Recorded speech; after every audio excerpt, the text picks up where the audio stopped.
La bataille électorale à l'horizon des présidentielles en 2024 est entamée. Nombreux étaient les partisans d'Ousmane Sonko au meeting de Keur Massar hier. Le leader du PASTEF a balayé son éventuel procès qui se profile. Mame Mbaye Niang ne compte pas enterrer la hache de guerre sur les accusations d'Ousmane Sonko portées à son encontre sur l'affaire Prodac. Le ministre du Tourisme escompte un procès prévu le 2 février prochain à sa faveur. SOS pour les personnes ayant une déficience mentale. Ansoumana Dione, le président de la SAM, a déversé sa courroux sur l'État pour un non-accompagnement effectif suite à un non-accompagnement effectif pour une assistance de cette couche défavorisée. C'était les grands titres de cette édition. Tout de suite, le développement. Bonsoir et bienvenue dans cette édition. Tel que je l'annonçais tout à l'heure, le leader du Parti patriote du Sénégal pour le travail, l'éthique et la fraternité a organisé hier un grand meeting dans le département de Keur Massar. Des milliers de partisans se sont joints à l'appel d'Ousmane Sonko.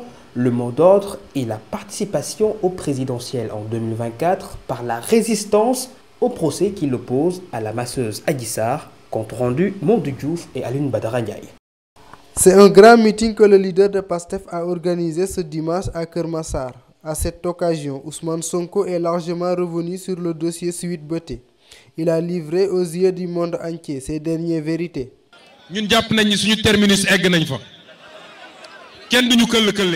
Nous avons atteint le terminus. Je me suis allé recueillir auprès de la tombe de mon père à Ziguinchor. Après, je suis allé demander à ma mère de prier pour moi. Je vous annonce que j'ai fait mon testament.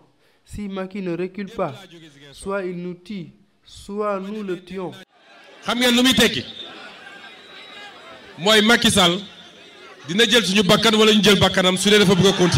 Pour l'autre affaire, l'opposant au ministre Mame Mbaye Niang, le patron de PASTEF persiste sur ses accusations contre l'ancien ministre de la Jeunesse suite à l'affaire Prodac.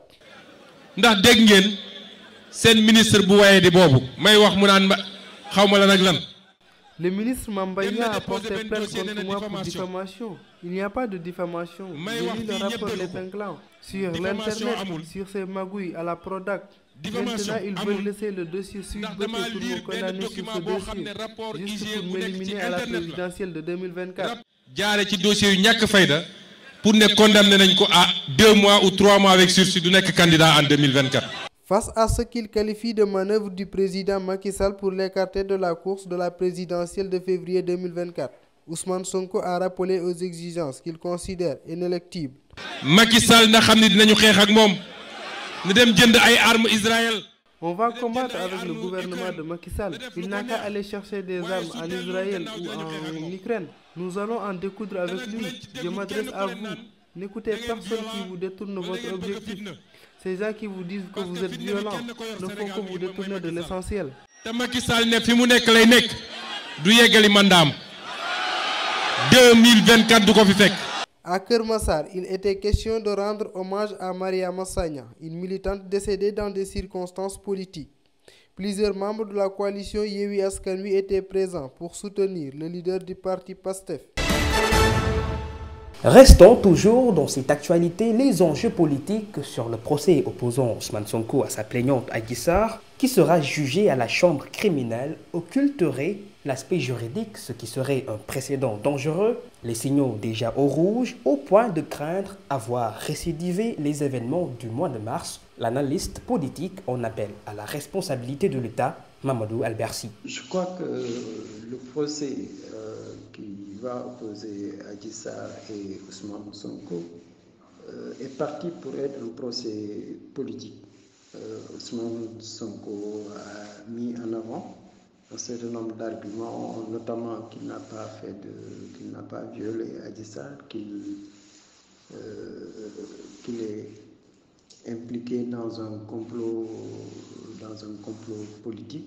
C'est l'argumentaire que Ousmane Sonko a mis en avant. Et à partir du moment où il appelle à la résistance, on est dans le champ politique. C'est à l'adresse de son parti, de ses militants, de ses sympathisants, et peut-être même un appel à des composants de l'opposition sénégalaise. Donc ce procès-là va revêtir un caractère absolument politique.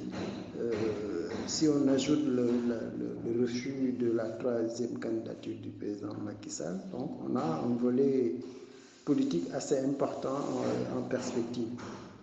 L'autre volet, c'est le volet juridique. Quelle va être la sanction pénale? Est-ce qu'il va être condamné? Est-ce qu'il va être relancé purement et simplement? Ça, c'est le niveau juridique.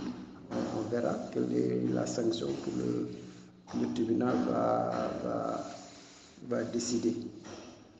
Maintenant, la dimension sécuritaire, la stabilité du Sénégal, c'est évident. C'est évident que la condamnation de Ousmane Sonko par le tribunal va entraîner la résistance qui va passer d'une résistance verbale à une résistance active. Si jamais il est condamné ou il est mis en prison, ou s'il bénéficie d'un sursis et qu'il ne puisse pas participer à la présidentielle, on est parti vers un bras de fer entre le PASTEF et le pouvoir. La responsabilité aujourd'hui, elle est de responsabilité de l'État. Est-ce que l'État sénégalais est prêt à laisser la justice dire la vérité?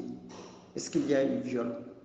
Quels vont être les motifs pour dire qu'il n'y a pas eu viol ou qu'il y a eu viol? Sur le plan juridique, l'État doit assurer la responsabilité de laisser la justice dire la vérité au nom du peuple. La vérité n'est pas dite au nom d'un parti ou au nom du président ou d'une institution quelconque. C'est au nom du peuple. La justice doit rendre la vérité à son peuple. Alors, si jamais l'État s'implique trop dans cette affaire, on est parti pour une confrontation entre la majorité présidentielle et Ousmane Sonko et l'opposition de manière générale.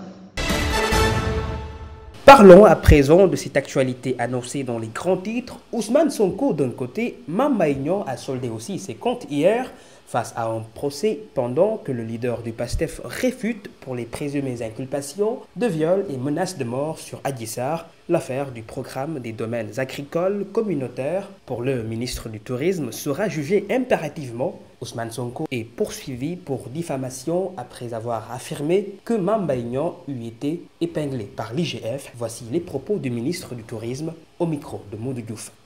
Je voudrais appeler Ousmane Sonko pour une fois qu'il soit humain et qu'il assume ses responsabilités en allant répondre à la justice pour laver son honneur s'il lui en reste. Je veux qu'il retienne que le 2 février, cette date qu'il redoute parce qu'il ne peut pas en parler, qu'il redoute parce qu'il sait qu'il a déjà perdu, qu'il redoute parce qu'il sait que ça va l'envoyer chez les menteurs, les manipulateurs, les calomniateurs, les diffamateurs.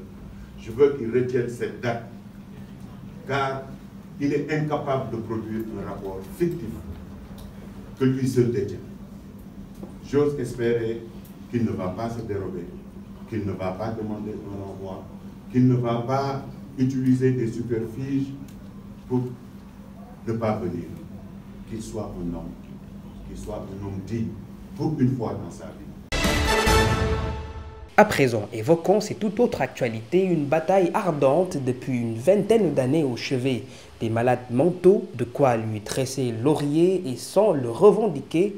Ansoumana John réitère son engagement au nom d'une assistance effective et de protection sociale des infirmes. Il liste les insuffisances notées dans la gouvernance et exige la restitution de son centre à Kaolack construit. À cet effet, suivons le président de l'association sénégalaise de suivi et d'assistance des malades mentaux. Le président Assam, le président de la République, son excellence Macky Sall, waxtaan nañu essentiellement exclusivement li jëm ci mbirum ñi amee feebaru xel. ku ne xam na kër googu ci Kaolack suñ kër googu ci Kaolack di siège association bi. nekkoon na li nga xam te ni lu ñu yitteel la wax nañu ak moom wax nañu njiitu réew mi ne ko mu delloo ñu ko. biñ ko expliqué lépp historique bi yëpp fi mu jaar avec Awa Gueye Kébé en 2004. gannaaw ba ko ministère de la santé bañee tabax avec professeur Aoumarie Coll Seck Abdoulaye Wade jox ko ministère de la famille. Awa Gueye Kébé que je salue ici au passage moo ko tabax. ñu dem en 2012 yàlla def Abdoulaye Wade dem Macky Sall ñëw amee ko sec ñëwaat ministère de la santé. daal di nangu santé bi sunu loxo fële moo bañoon tabax fii mu fekk ñu tabax mu nangu ko sunu loxo ba fii ñuy wax ni santé baa ngi tëjee. te loolu moom ma daal man ma sonn ba am suma centre à Kaolack 4 hectares Abdoulaye Wade tabaxal ñu ko ministère de la famille tabax ko le président de la République wax na ba mu leer ne nañ ma ko delloo beneen bi il m'a posé une question extrêmement importante en ce moment ñaata nga soxla ci xaalis pour toppatoo ñoom feebaru xel ma ne ko centre baa ngi nii ma ne ko excellence am na séminaire bu présidence commandité woon fii hôtel Soxanoon du 16 et plan baa ngi nii bu defee gros plan di nga gis ne c'est au nord de l'Assam donc du 16 au 17 octobre bii passé 2021 ci recommandation il était dit nañ joxe centre bi benn nañu accompagner Assam à hauteur de 300 millions au minimum par an mu ne ma maximum ñaata la ma ne ko le maximum c'est 500 millions par an le président de la République dit je vous donne les 500 millions par an elle dit à madame la ministre ne vous en faites pas pour la subvention ñun ñoo koy joxe donc muy loo xam te ni lu yéeme ñun ñaari points yooyu parce que j'ai dit au président de la République. Intéressons-nous à cette information. 1 mois a été le délai accordé aux troupes françaises de quitter le sol burkinabé. Cette décision a été confirmée par le porte-parole du gouvernement Jean-Emmanuel Ouédraogo dans une interview sur la radio-télévision du Burkina Faso. Ce pays avait en son sein 400 forces spéciales françaises, la Force Sabre. Une copie leur a été adressée, mettant fin à l'accord du 17 décembre 2018 relatif au statut des forces armées françaises intervenant dans le pays sahélien. Sur son non-accès à cette requête, le président français Emmanuel Macron disait d'attendre hier dimanche, dans l'après-midi, des clarifications de la part du Burkina Faso sur une éventuelle demande de départ des troupes françaises. Sur les motifs avancés par les autorités de la transition burkinabèse figure la légitime reconquête du territoire. Cet objectif a été celui du capitaine Ibrahim Traoré depuis son arrivée au pouvoir en septembre à la faveur d'un putsch. La page sport, une entrée du tournoi Union des fédérations ouest-africaines s'est révélée glorieuse pour les Lions du football qui ont battu la Guinée 4-0. Tout d'abord, parlons de la qualification des Lionceaux en quart de finale du CHAN hier après leur match contre la RD Congo. Le résumé avec Ibrahima Moussali. L'enjeu était énorme pour la 3e et dernière journée des Lions du Sénégal dans le groupe B. Une course qui s'annonce épique face aux léopards de la RD Congo. Les poulains de Pape Thiaw ont rassuré en s'imposant 3-0 avec la plus belle manière. Une victoire qui est synonyme de la qualification pour les quarts de finale du championnat d'Afrique des Nations. Ils s'affronteront en quart de finale vendredi 27 janvier à 19h, le premier du groupe D, soit l'Angola, le Mali ou la Mauritanie. Les Lions ont très tôt pris le contrôle du match avec un jeu offensif basé sur la possession et des attaques rapides. Ils ont réussi à débloquer la marque à la 23e minute grâce à Ousmane Diouf, le milieu de terrain de Génération Foot. Les Lions ont conservé cet avantage jusqu'à la fin de la première période. La seconde période a démarré avec plusieurs tentatives de frappe et de domination comme la première mi-temps. Très séduisant et rassurant face à une équipe congolaise réduite à 10 après l'exclusion de Kevin Mwandeko. Les Lions se mettront à l'abri sur une contre-attaque conclue par Pape Diallo, servi dans la profondeur par Eliman Oumar Cissé à la 94e minute. Dans la foulée, quelques minutes plus tard, le gardien congolais, sur une frappe sénégalaise, rejette au fond de ses propres filets, permettant au Sénégal d'inscrire son 3e but à la 77e minute, score final de la rencontre. Une autre bonne nouvelle pour le Sénégal, car les Lions ont battu la Guinée 4-0 au tournoi UFOA Zone A, Union des fédérations ouest-africaines, qui se dispute présentement au Cap-Vert, un match comptant pour la première journée. Leur prochaine sortie est prévue lundi et sera face à la Gambie. Une triomphe de la jeunesse pourrait être bien assimilée à la qualification sans difficulté des Lionceaux, des vérités non occultées par le sélectionneur Pape Thiaw, soumis aux interrogations de la presse après leur match contre la République démocratique du Congo. Hier, il est en projection déjà face à ses adversaires dans cette nouvelle phase du championnat africain des nations. Voici son extrait, le coach Pape Thiaw. Vraiment content parce que objectif atteint, on voulait vraiment jouer les quarts de finale, chose faite. Aujourd'hui, on s'est qualifié dans un groupe de la mort. Donc surtout, on termine premier, ça veut dire que, comme je l'avais bien souligné avant cette compétition, on avait notre mot à dire.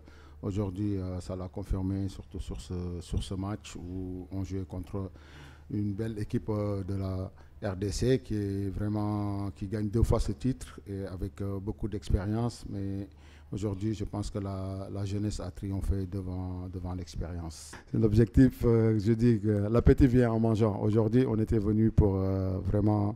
Notre objectif, c'est de sortir les matchs de groupe. On savait qu'on était dans un groupe très relevé, qui n'était pas facile. Et maintenant, quand on est en quart, on sait que l'objectif sera les demi. Donc voilà, aujourd'hui, c'est ça. Et on est content d'être en quart vraiment parce qu'on voulait, et surtout on voulait rester ici dans cette ville qui nous porte vraiment bonheur, que ce public nous adopte. Et voilà, on est resté pour jouer ici. C'est la fin de ce journal. Merci infiniment de l'avoir suivi. Je vous retrouve demain à pareille heure. Passez une excellente soirée.